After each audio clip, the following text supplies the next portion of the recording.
Que oison Jésus o Galilée peut-être be play Tibériade peut-être igwe kun lo.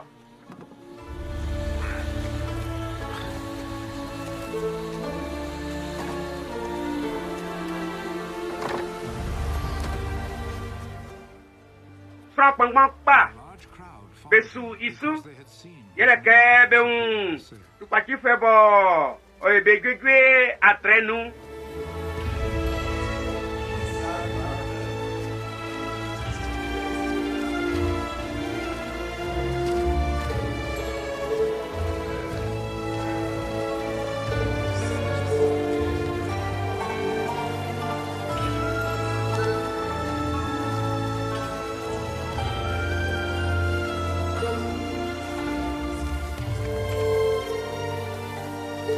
Jésus pour les conçus, non, on y sont fait maintenant à cela.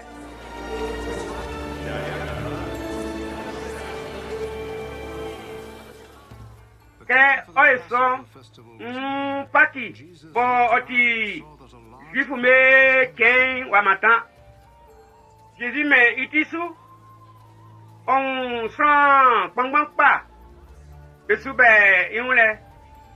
Ye ousa Philippe ke ni enya like etoma minye ngamu bedio okay isoke opa Kenya api ibobosi like ngowayo Philippe se ike pe epa denier ya nyoto pang e pepenu bo kangangai osujwa benba André Simon Pierre il y a bien. Bon, oti ils sont en point con, on sait que va prendre con oa, ole orge pang nous, ni gwe nyon. Tangue franc oulanga, o tu veni, Jésus c'est que en sebe ma be kwa be bois assez. Igre pangba o rikason ole na bagwa assez. Benu ya swa kakla meju akbi nous.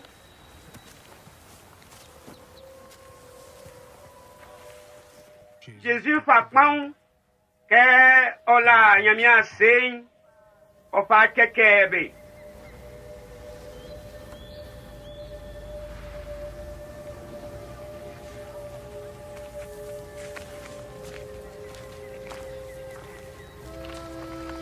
O fa gwingo ju ben kekebe so ekun.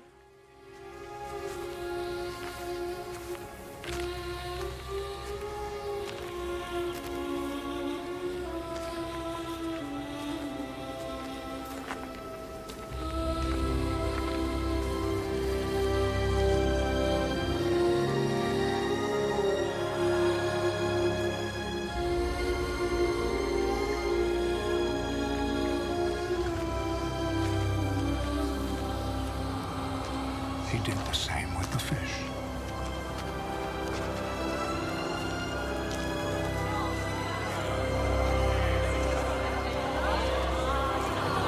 And they all had as much as they wanted.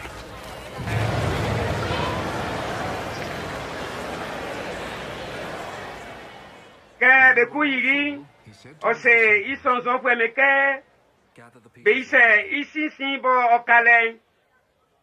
Na iwe fiablement beisa orge pão num bobedili ionga bobo bruninho que some adresse sobo Jésus ili bese que na ore bianga oti nyamino e jofwe bo de ken inde que oba menuanio que Jésus que besoin tressier famille ingumi se ici o polen sula ekun que alien joli ils sont en point me peut-être nous alors de fou ariekunu de krebeti Capernaum gwerien su peut-être gwekun lo que o eso likawa dun Jésus kusu nyata belo en banque quelque part. Oma, nous sommes quelqu'un dans.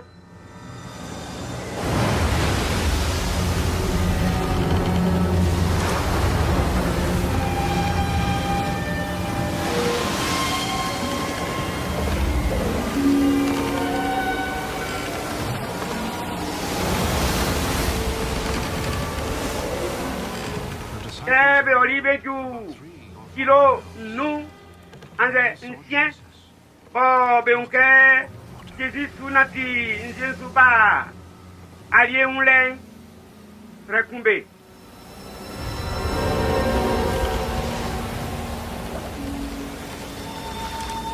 Coming near the boat, and they were terrified. Yeah, Jésus c'est que mion na serekun amu.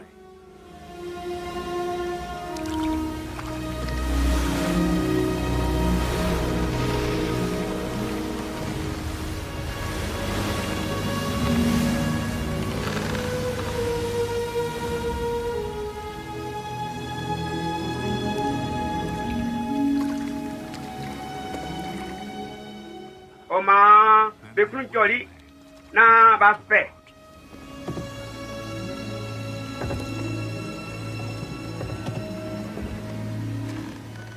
Bekun aliye wasi bajukan bekon.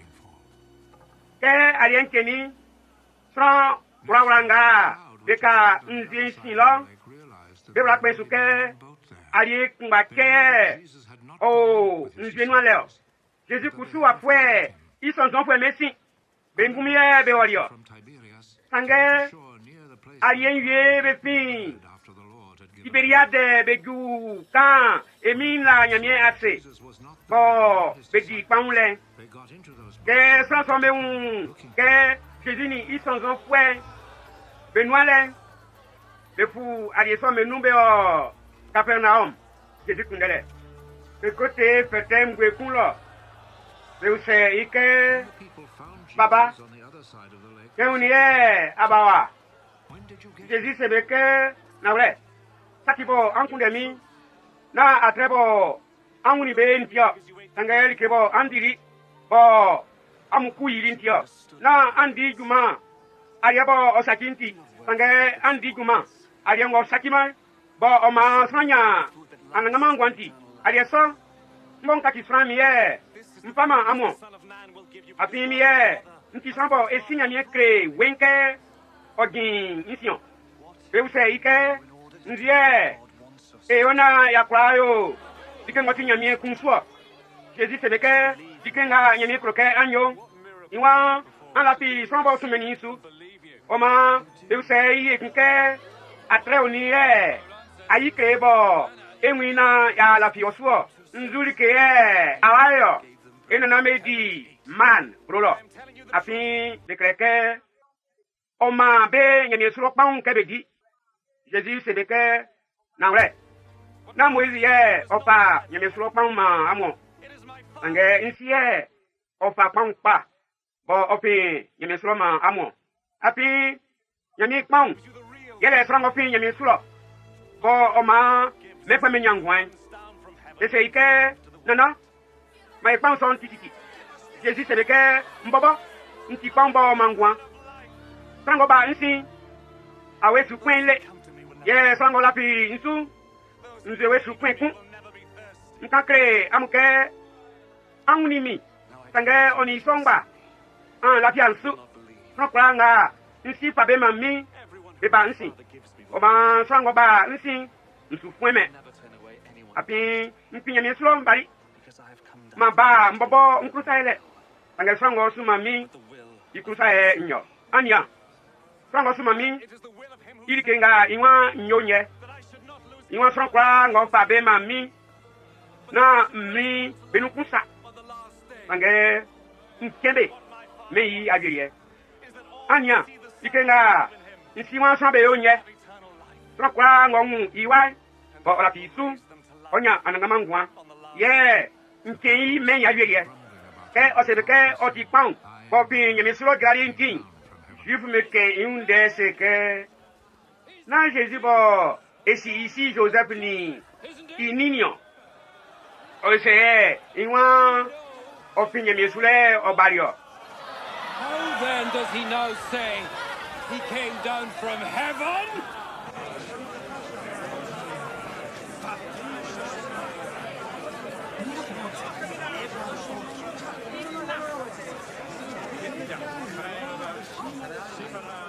Jésus se beke anyaki amu konvia bo ijole.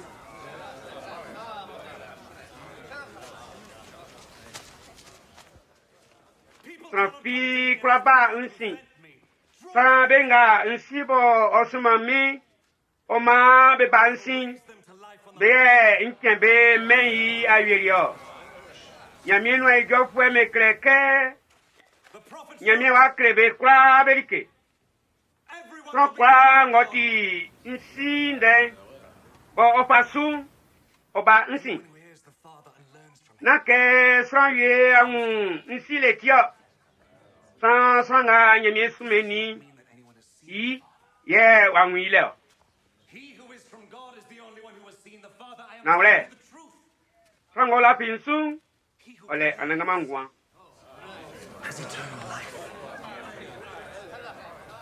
Mbaba nti pambo mangwa. Amuna name di man brolo bewuri. Sange bango finye mesula se santi osuma. Mbaba nti pambo mangwa. Finye mesula yambario. Sango di pam sonye osuwa mromro. Minenye oti pam sobo mpamanyo. Mfama sona mekwe menyangwa. Isonti akroato. Juife ma piembe seke.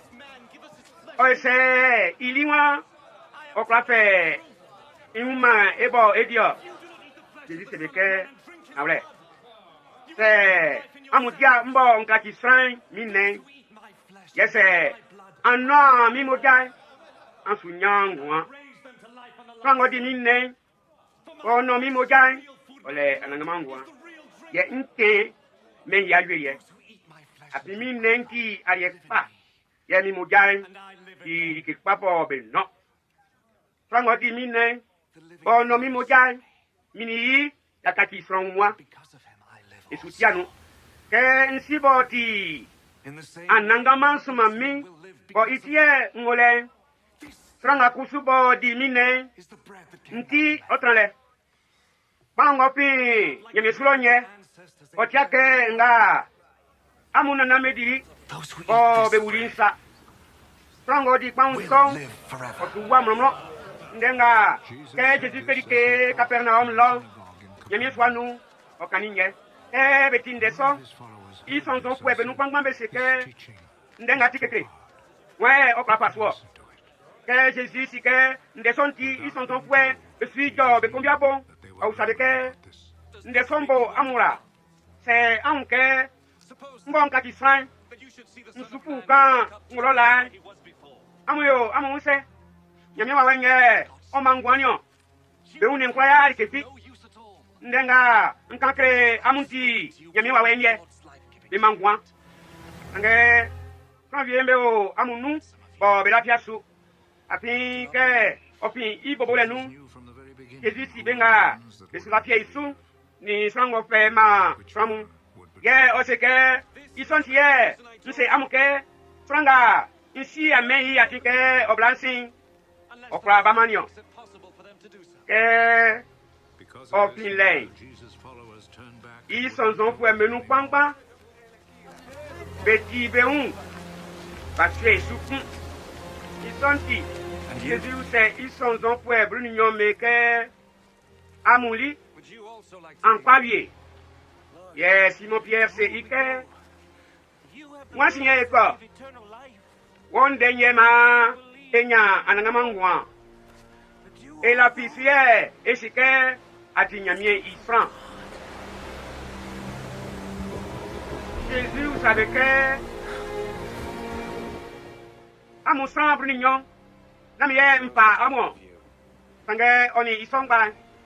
Que mie mpa amu nukunti musu mesi Satan ifran Simon Iscario iwa Judas o oti isonzo kwe bruni menukun o opema samu inde ofran ke oiso isi Jésus ngona Galilée menu opra ke o ngona Judée menukun api jufu mekunde ke be kunilo ke oiso The time for the festival of shelter jufu me apai ikendile ngwa matan said to him, ini ame se ike and go to Judea, yawo wako jude mo osonson fwe me un sanga ayo be mewie se son kroke besi sanga ebe oya be mbiayenu oyebe nranu se owa ayo ninge so me sapai yo be nranu ini ame papa be la pie isu Jesus se ke nkeli ni ajuma ange amulien ken kwati amukepa so me kwamu sange nyen be kwami api insebe ke be nyuri ntikete amu papa anwo ken idile nyen nsukwa ke son iboye api nkeli ni ajuma osebe son he said this, oka and galile he stayed on in Galilee. ini ame o ke son idile His brothers had gone to isi the festival. ikusu Jesus o also apube sange wa ye ngro did not go openly, o mbiayenu secretly. ke be diken jifu mekunde Authorities bese were ke looking for him at the oni festival. tro pangpa See, they asked. betu iwa sre There was Ye me much wa whispering from pa. about him in the crowd. ye me kusu be wa He's a good man. na tro pa People said. No, What others is said. not He that fools the people. sange jifu menyu seti But no no one fi talked wa about kwa him ke inde win because they were afraid of the e be Jews. bo ke dilembo bo oju ya pien The festival was Jésus in o the nyame Lord's swa danu when Jesus Na went to the Amerika kele. temple and began teaching. obo jifu menwa bese ke The Jewish authorities yanga wa swan liken o se o titwa Jésus se ke ni kengan ken o pian baba o pe sango suma mi sango ko ke oyo ikun sai o si ke kenga nke o pi ande mobo npe nkriye nkrio sango pe i baba kun ke o kunde i baba duma sange sango kunde ke sango sumeni nya duma o ti son pa tate kan sa bon Moïse ye o fam ama amo le yo sange amunu ye fi pasu ngutie ankroke amukunyo sa me se ike opai ike yesu osu waye okroke okunwo yesu se ke nyo sakun obo amukra amunwa Moïse ye oke amuke anwra yaswa mekan sange ne ye ope iba amuna namu ye beperio ye anwra so mekan sababoti amukete se anwra de kren sabaken na amwa sakia Moïse mlai ndutie front ible mo kun bo nyi gege sabaken ti ampa mi ya na anya fran yi wa pangoti people of Jerusalem ampa di nden sange anti nden na resu authorities are trying to Jerusalem fo bi me seke look, he is ni ye be ma re kunyo they say nothing against nya ye ofijo nzrani ye sange be se safi me that they really esi me un ire pake ye oti krisinyo when the Messiah comes, yangarie no one esi will know ifinle where he is from. sange krisiye And we se don't obai know where this son man fi susia ifinle isonti ke Jésus prediqué As Jesus yemi taught soit in the dans temple, nous he said in a loud on pense voice, que ansi mi ansi ifinle na mbobo ntia ye mbario sange srango suma minti na ule ansi me mbobo ansi You do not know him, but I inwe mfion ye osuma mion and he sent me. Oma bean betre.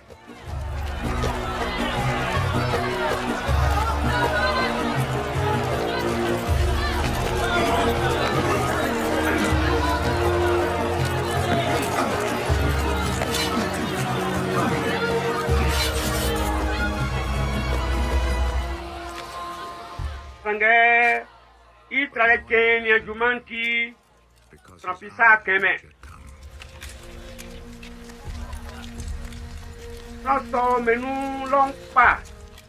Belapi isu Crowd believed que se que Christ bai oyi atretra biangarie. Parisi fwemeti inwa sronga srametu crowd whispering oma Jesus. nyami nyunu granfwe dandani. Parisi fwemeyi sonja muke be kotre. Jésus se que Ntao amu wakan oyo kan nko songo suma mi isi anwa kunde mi ansu nwami afi kanga nkolo ansu kwakalo bifu me usa be unke nie owakobo esu menio owako bifu bo basandi bakotran grek menu mesi na okokre grek merike ke oseke e akunde esu men ye likanga okolo esu kwakalo yen ibo nyere oni be tentile ite ka chemba oti be ten igdan Jésus qui be afiele o pense que son kwanga nzewe kwin oblansi o no son ola pi insu iya ngwe wakati ke nzetisa inuye nze babo benunze mangwa mepion api ekenge iso yemindenga be klerinu satibo oseson yele nyami wa webo benga be wala pi isu benyen ke oeso nyami nya fe iwa we nya mama api onya ya Jésus iwa pangoti ingro ke sanso menu vie meti ndeso beseke bianga e oti nyami no egofwe sapanyo yeme kusubewa bianga e oti krisinyo ye viebe usake ai Galilée krisinyo bakle nyami ndenga be karinu ke krisin David osunu Bethlehem David krolo isonti some bubu beunu de yemewa betre sange son pisa keme ke sonja mesa besi nyami nu janfwe dandani parisi fwe me unlo e usake ke oese amate ya bama ye sonja mesa be ke son finia kan ndeke bianga sale parisi fwe me usake ke amukusu amuma walaka amuye ekpengbeni parisi fwe menu ye alapi isu Franga merien, isiamla, kuma nyamia bobe sansa, Nicodembo le kun o Jésus unlo, oti parisi fwe so menu kun, o sebeke emranu sanga benyatie inu anunde, bo benyan wan sango eri, bebwe ifo, beseike, wafusu, ati Galilée fwe, kanga nyamiendenga, bekerinya, awike nyanyenu egofwe fi fian Galilée ke oison ngaja uka yawro